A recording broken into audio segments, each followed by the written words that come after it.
원래는 이런 행복한 고교 시절을 보냈어야 하는데 아마 이 영화의 감독도 그렇고 대부분의 한국인들이 그러지 못했죠. 그래서 감독이 그 힘들었던 고교 시절에 보내는 위로의 선물로서 이 영화를 만든 게 아닌가 그런 생각이 들었어요.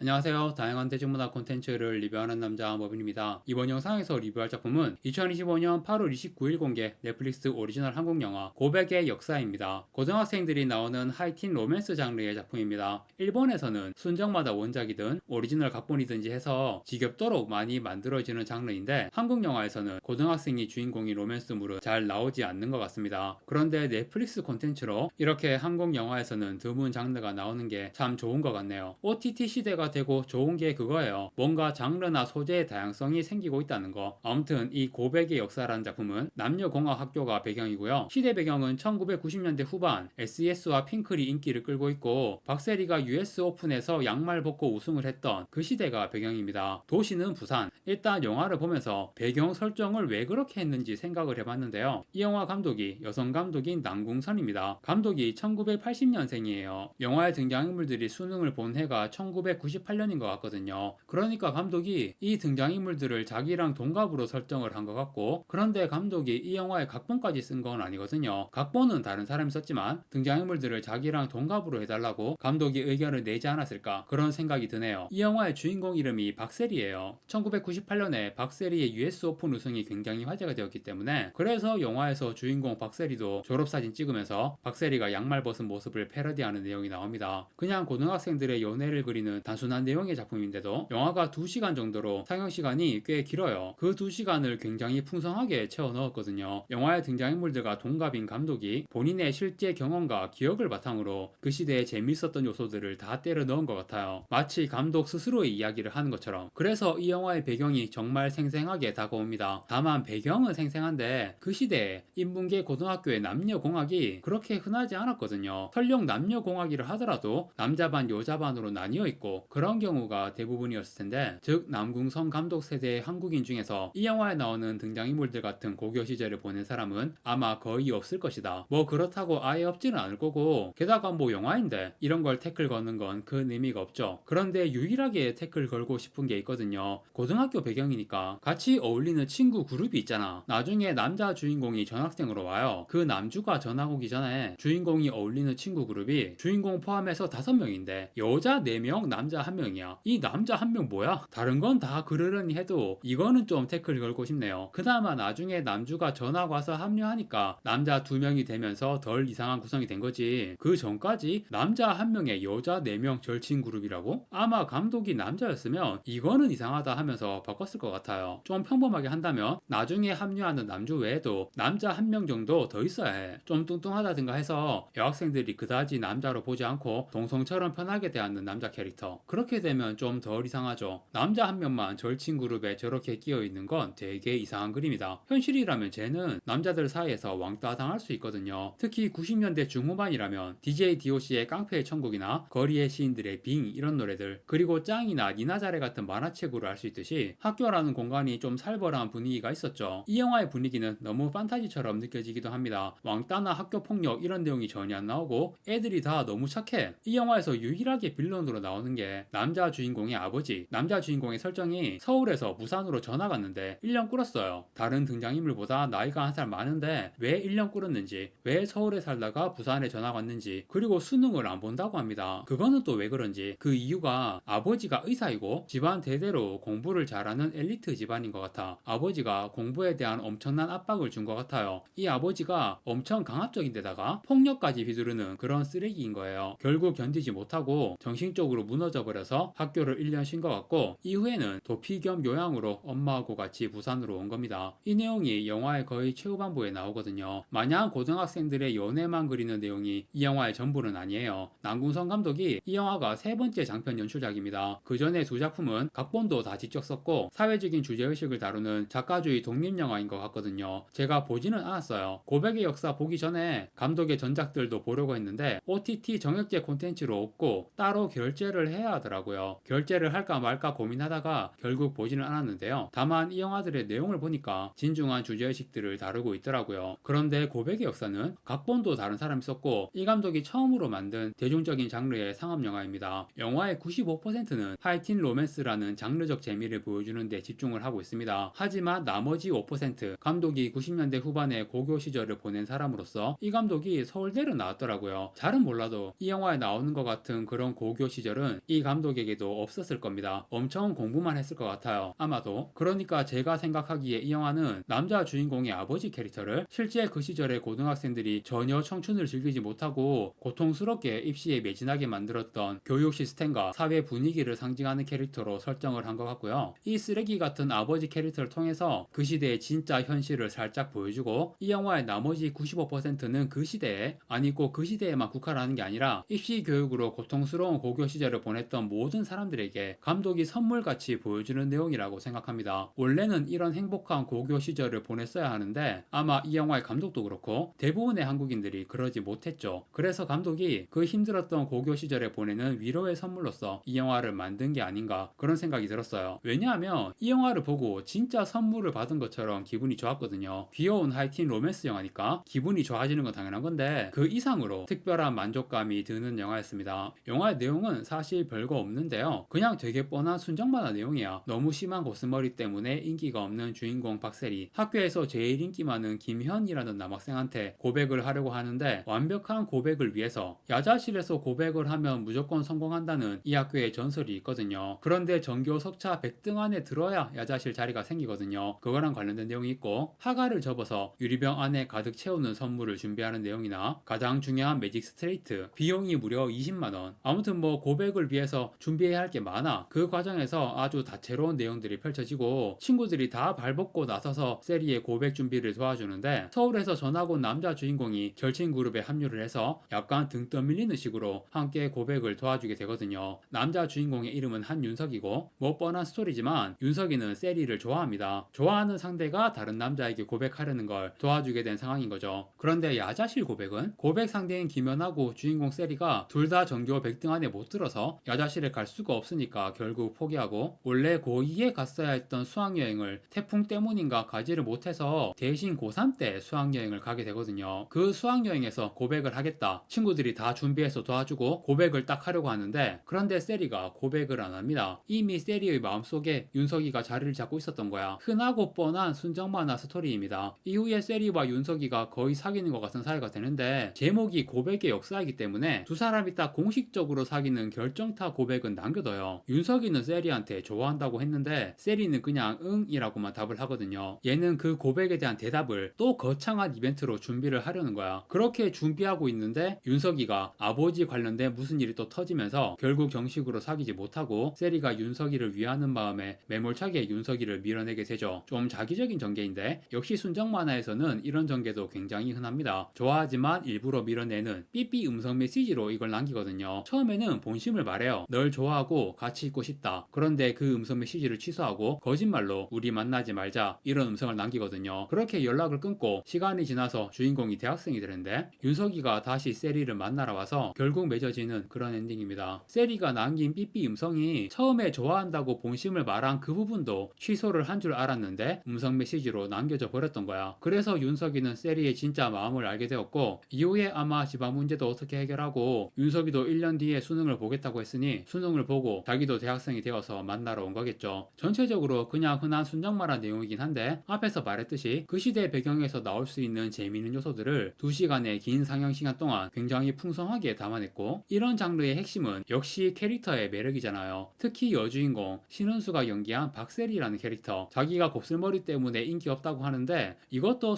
순정만화스러운 억지 설정이죠. 인기가 없을 리가 있나? 얼굴이 이렇게 예쁜데 사투리가 이렇게 귀여운데 감독이 이 영화 캐릭터들과 나이가 동갑이니까 혹시 출신도 부산인가 해서 인터넷에 검색을 해봤는데요. 검색 결과로는 서울 출생으로 나오네요. 이 영화의 배경이 부산인 건 일단 주인공을 최대한 귀여운 캐릭터로 만들기 위해서 경상도 사투리를 귀여운 여자애들이 귀여운 억양으로 하면 엄청 귀엽잖아요. 신은수도 서울 출생이기 때문에 네이티브 사투리는 아니지만 꽤 자연스러운 느낌이었고 거기에 좀 오버해서 귀여운 느낌까지 더해져서 더 귀엽고 매력있게 느껴지더라고요. 그리고 역시 청춘에 바치는 선물 같은 영화 영화라는 목적이니까 바다가 말이 나올 수 있도록 배경을 부산으로 한 것 같습니다. 신은수가 바다에서 수영하는 장면들도 나오거든요. 이 부산이라는 배경 자체가 여주인공의 매력을 극대화하기 위한 목적으로 선택이 된 것 같아요. 그 외에 뭐 남자 주인공 배우 공명도 아주 괜찮았고 조연이나 카메오로 유명한 배우들이 많이 나옵니다. 그런 배우들 보는 재미도 있고요. 뻔한 스토리의 로맨스물이지만 정말 알차게 잘 만들었다. 진짜 선물 같은 즐거움을 느낄 수 있는 그런 좋은 작품이었습니다. 아주 만족스럽게 잘 봤습니다. 영화 고백의 역사의 리뷰는 여기까지 하고 마무리하겠습니다. 구독과 좋아요 부탁드립니다. 시청해주셔서 감사합니다.